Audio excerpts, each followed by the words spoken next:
कि हम तार गईनी हो सुनर बार पैनी हो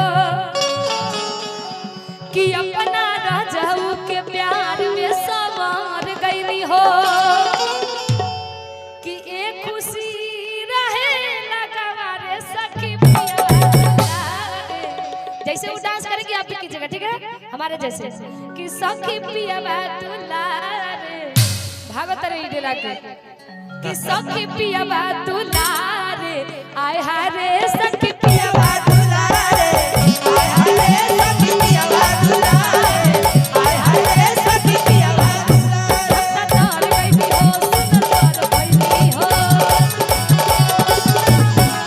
अपना राजाऊ के प्यार में सवार गईनी हो।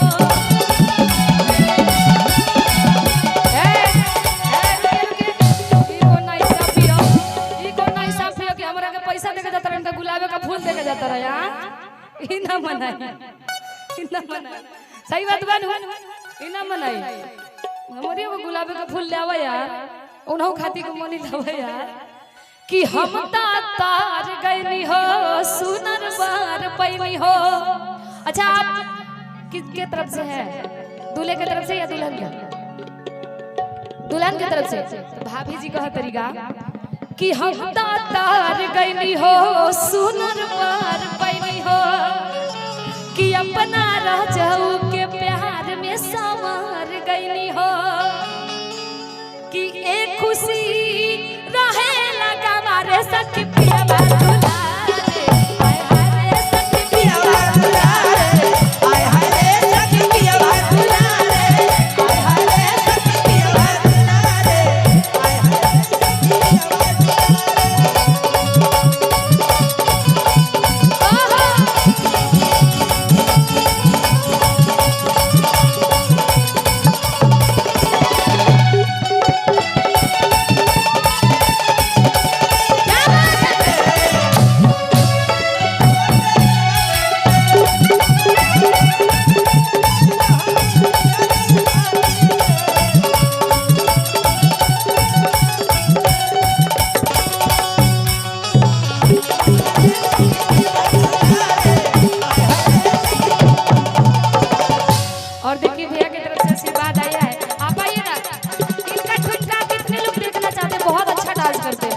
ये क्या पहने हुए, इसको हटाइए, इतना भी ठंड नहीं पड़ रहा, हटाइए इसको। आपके जैसा गर्मी नहीं ना है, उम्र का तकाजा है, हमको ठंडी लगता है। नहीं इसको हटाइए, हमें पसंद है, इसको हटाइए, इसको निकालिए, हटाइए। अच्छा निकाल देंगे, अभी अभी निकालिए, निकलवाए ना, पूरा खोल दे, पूरा हटा देना है। हाँ नहीं नहीं ये जाओगे प्रोग्राम बंद करवाइएगा कि ऐसन पति मिले मुश्किल से करेल प्यार सखी हो बड़ा दिल से कि ऐसन पति मिले मुश्किल से दिल माजा सखी हो बड़ा दिल से।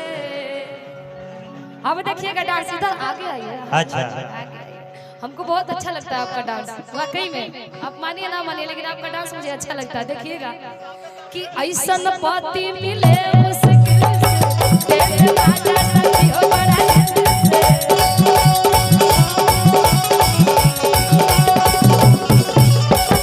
ऐसन पति मिले मुश्किल से दिल माजा सखी हो बड़ा दिल से।